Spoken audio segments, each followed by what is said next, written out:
E aí nós vamos agora fazer uma viagem no tempo, voltar alguns anos para 2022, quando você deixa a magistratura após denunciar abusos na Operação Lava Jato. Eu queria que você contasse um pouco para a gente, porque você esteve num dos cargos de maior representação de um Estado democrático, né? E consegue ver, vamos dizer assim, o sistema colapsando de dentro para fora. Para poder, hoje, estando do outro lado da trincheira, se aperceber de todo o universo que rodeia as frentes do poder e da democracia e o quanto isso nos fragiliza. Conta para a gente um pouco disso, para a gente chegar até o livro e depois ainda falarmos sobre a Lava Jato para o agora, né, e o quanto o Gonê está sentado em cima da inércia. Vamos ao 2022 e a sua participação aí nesse pós-lavajatismo. O que eu posso dizer é a Lava Jato não morreu. Ela é um projeto, principalmente da cúpula do judiciário, porque o que acontece na nossa sociedade, na forma com que os juízes ascendem aos cargos superiores, principalmente desembargador, de ministro, e há uma espécie de vassalagem, né, dos políticos, porque eu sou indicado por um político. Então, o que a gente vê no judiciário? Isso é muito muito próximo da história que a gente estuda, que o professor Serrano fala do fascismo, né, da sociedade liberal, da democracia dual. Eu tenho um judiciário que, conforme vai direita-esquerda, ele vai direita-esquerda. Ele não tem o seu centro, ele não tem a sua razão de ser no seu próprio poder, que é um poder político sereno. Então, é meio difícil, é sempre doloroso eu reportar aquela fase da Lava Jato, porque foi difícil para mim.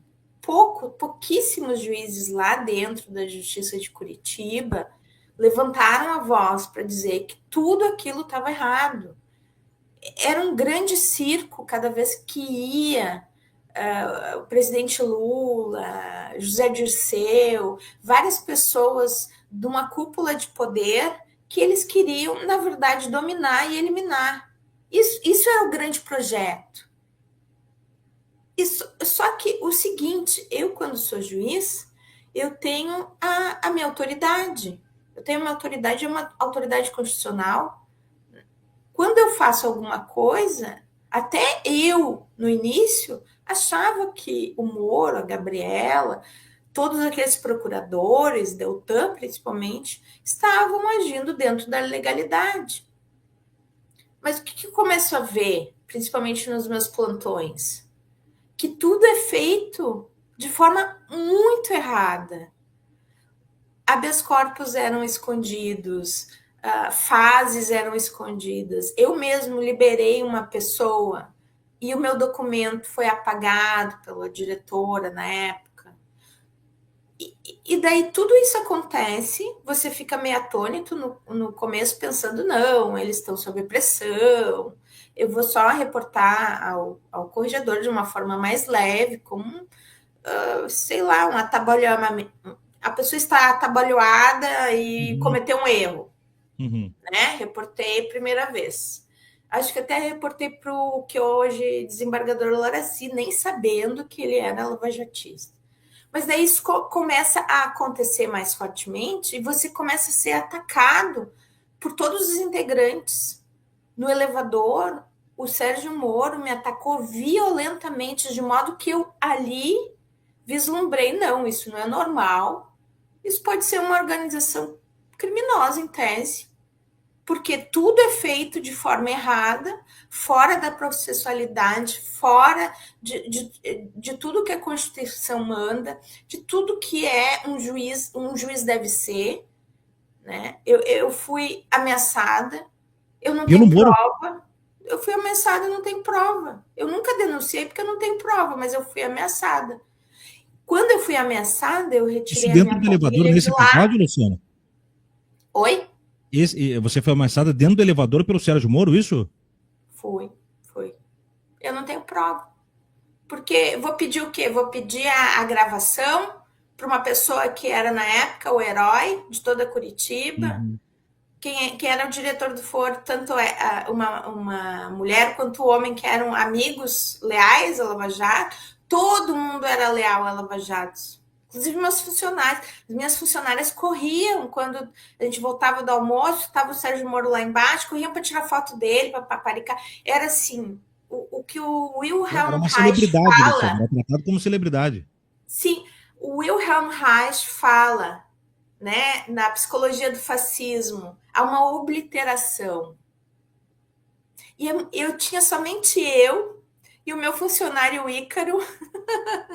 Ícaro, por ter uma. Ele era historiador, tanto eu quanto ele, a gente não caiu nessa. A gente falava para todo mundo: não, gente, abram seus olhos, vejam que tudo isso está errado. Prender as pessoas com esse espetáculo, prenderam Lula com um espetáculo grotesco para nossa. E todo mundo silêncio. E todo o STF na época, ou aplaudindo ou quieto.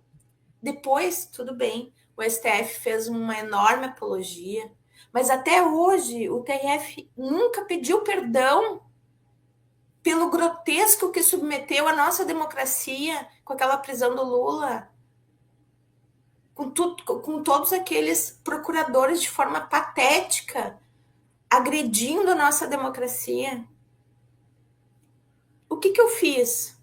Quando eu percebi que realmente era uma organização criminosa em tese, que até o CNJ agora falou no relatório que é.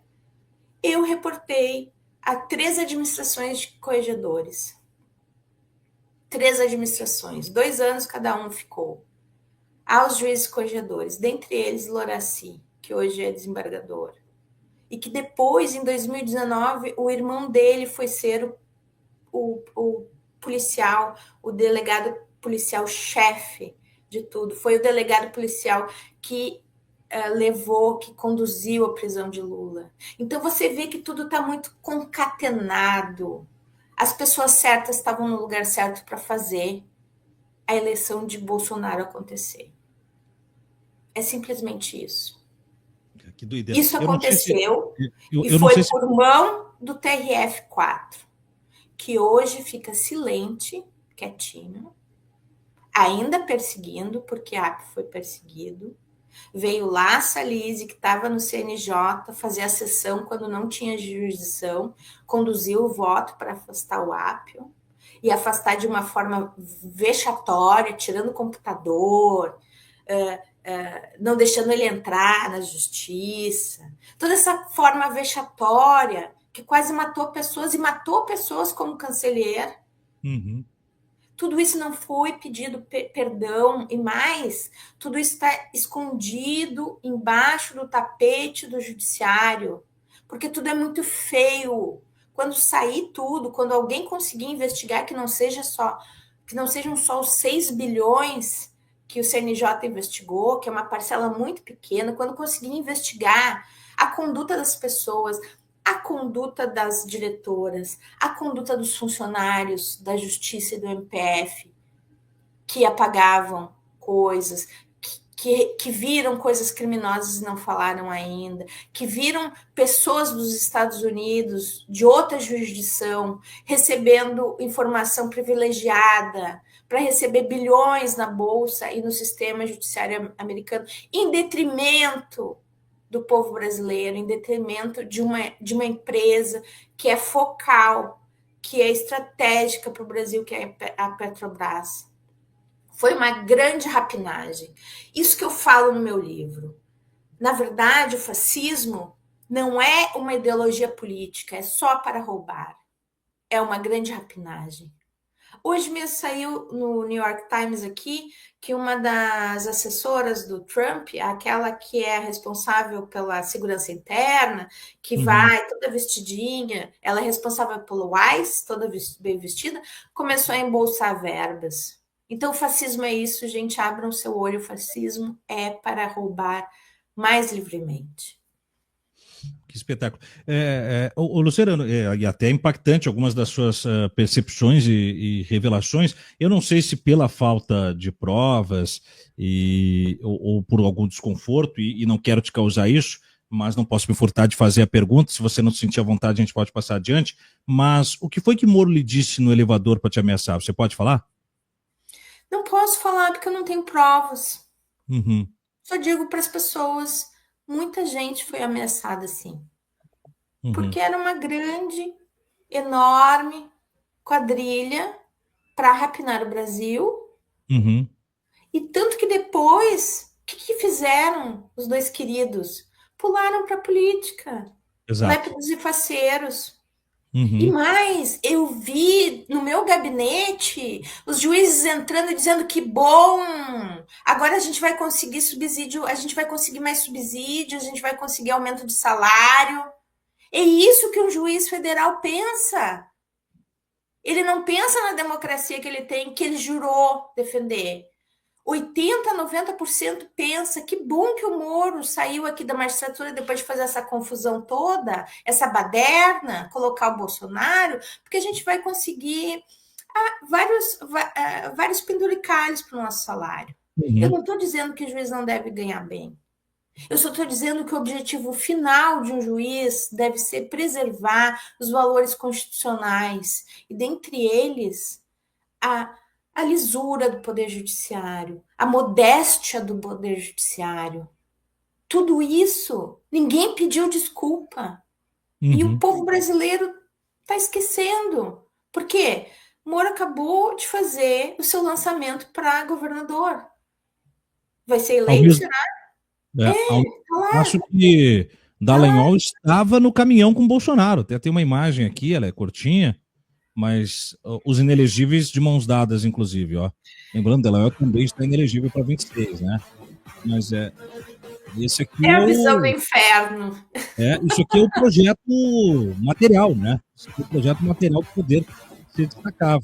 E que foi, e que Visão foi, de inferno. e que foi graças também às big techs, porque Uhum, a Cambridge Analytics atuou em duas frentes nesse início aí, no Brexit, na eleição do Trump, e a terceira frente, eleição do Bolsonaro. Por quê? Porque com o algoritmo não vigiado, graças a Deus o Supremo deu uma amordaçada nessa grande fera que são os algoritmos. uhum, Graças a esses algoritmos, eu consigo ver quem é indeciso e eu uso algoritmos de persuasão para persuadir, porque hoje, através das plataformas, eu vendo produtos, candidatos, eu faço e desfaço o que eu quero. uhum, Então, isso é muito perigoso. E com a aderência desses tecnocratas, desses senhores feudais modernos, como Zuckerberg, como Elo, a esse grande fascismo, eles perderam totalmente as amarras. Eles estão censurando contas e mais contas. Um dos projetos do Jus Clima é ajudar plataformas da mídia progressista quando eles têm as suas contas derrubadas. A gente não consegue fazer a assessoria jurídica de todo mundo, mas a gente consegue fazer um norteamento para que as pessoas elas próprias consigam reverter isso. Porque o que acontece na maioria dos casos? Contas e mais contas da esquerda são derrubadas e a uhum. direita posta horrores e sai impunemente.